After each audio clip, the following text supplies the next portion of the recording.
Welcome to a day in the Word. Today's reading is Esther chapter 9 through Esther chapter 10. Esther chapter 9.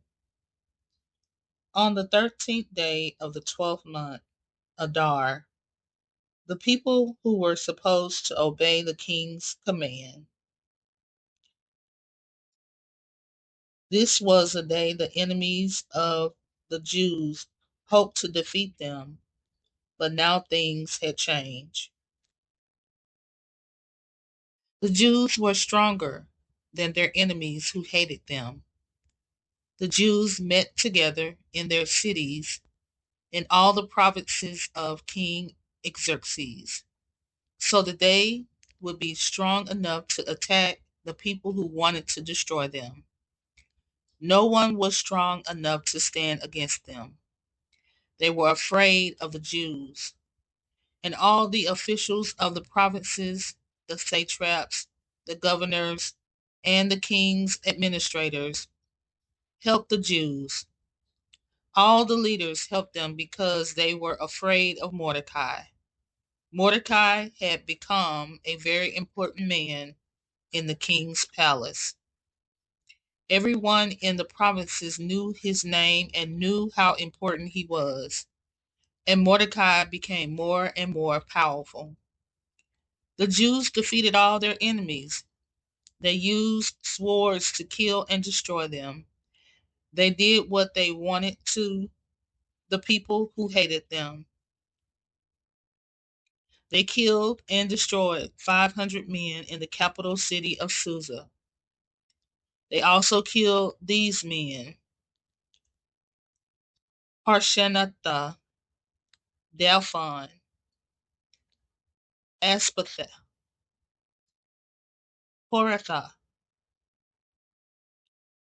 Adelia, Aridatha, Harmashta, Arasai, Ardai, and Vastha. These men were the 10 sons of Haman. Haman, son of Hammedatha, was the enemy of the Jews.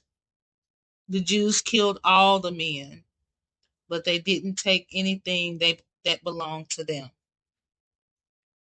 That day the king heard how many men had been killed in the capital city of Susa. So the king said to Queen Esther, "The Jews have killed 500 men in Susa, including Haman's 10 sons. Now what do you want done in the other provinces of the king? Tell me, and I will have it done. Ask, and I will do it."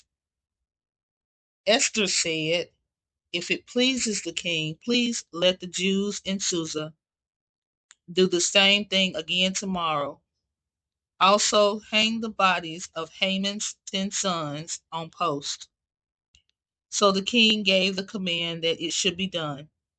So the law was given in Susa, and they hanged Haman's 10 sons. The Jews in Susa met together on the 14th day of the month of Adar. They killed 300 men in Susa, but they didn't take the things that belonged to them. At the same time, the Jews living in the other provinces also met together. They met together so that they would be strong enough to protect themselves, and so they got rid of their enemies. They killed 75,000 of their enemies, but the Jews didn't take anything that belonged to them. This happened on the 13th day of the month Adar. On the 14th day, the Jews rested and made that day a happy day of feasting. The Jews in Susa had met together on the 13th and 14th days of the month of Adar, and then on the 15th day they rested. So they made the 15th day a happy day of feasting. So those who live in the country and small villages celebrate Purim on the 14th day of Adar. They keep the 14th day as a happy day of feasting. On this day, they have parties and give presents to each other. Mordecai wrote everything down that had happened, and then he sent letters to all the Jews in all of King Xerxes' provinces. He sent letters far and near.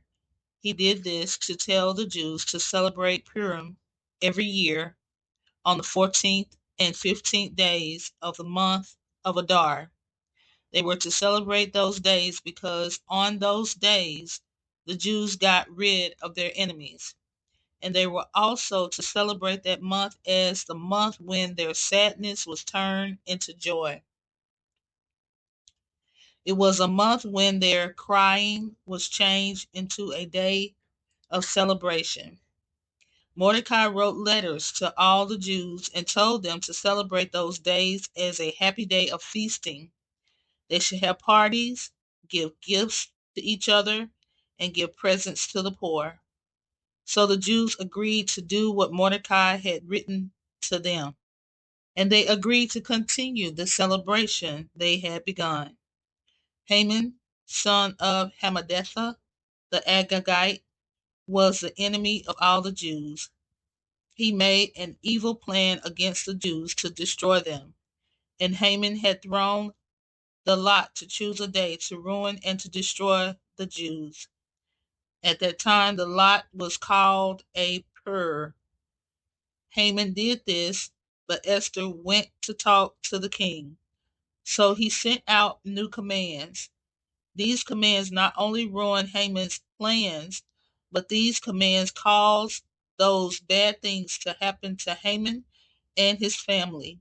So Haman and his sons were hanged on the post. At this time, lots were called Purim. So this festival is called Purim. Mordecai wrote a letter and told the Jews to celebrate this festival. And so the Jews started the custom of celebrating these 2 days every year. They do this to help them remember what they had seen happen to them. The Jews and all the people who join them celebrate these 2 days every year at the right time in just the right way. Every generation and every family remembers these days. They celebrate this festival in each and every province and in each and every town. And the Jews will never stop celebrating the days of Purim. Their descendants will always remember this festival. So Queen Esther, daughter of Abihail, along with Mordecai the Jew, wrote an official letter about Purim. They wrote with full authority of the king to prove that the second letter was true. So Mordecai sent letters to all the Jews in the 127 provinces of King Xerxes' kingdom. He told the people that the festival should bring peace and make people trust each other. He wrote these letters to tell the people to start celebrating Purim, and he told them when to celebrate this new festival. Mordecai the Jew and Queen Esther had sent out the command for the Jews to establish this 2 day festival for themselves and their descendants. They will remember this festival just as they remember the other festivals, when they fast and cry about the bad things that had happened. Esther's letter made the rules for Purim official, and these things were written down in a book. Esther chapter 10. King Xerxes made people pay taxes. All the people in the kingdom, even the faraway cities on the seacoast, had to pay taxes. And all the great things Xerxes did are written in the book of history of the kings of Media and Persia. Also written in those history books are all the things Mordecai did. The king made Mordecai a great man. Mordecai the Jew was second in importance to King Xerxes. He was the most important man among the Jews. His fellow Jews respected him very much. because he worked hard for the good of his people and brought peace to all the Jews. Thank you for joining the Day in the Word Bible in a Year series. Please subscribe, like, comment, and don't forget to turn on that notification bell. Until next time, shalom.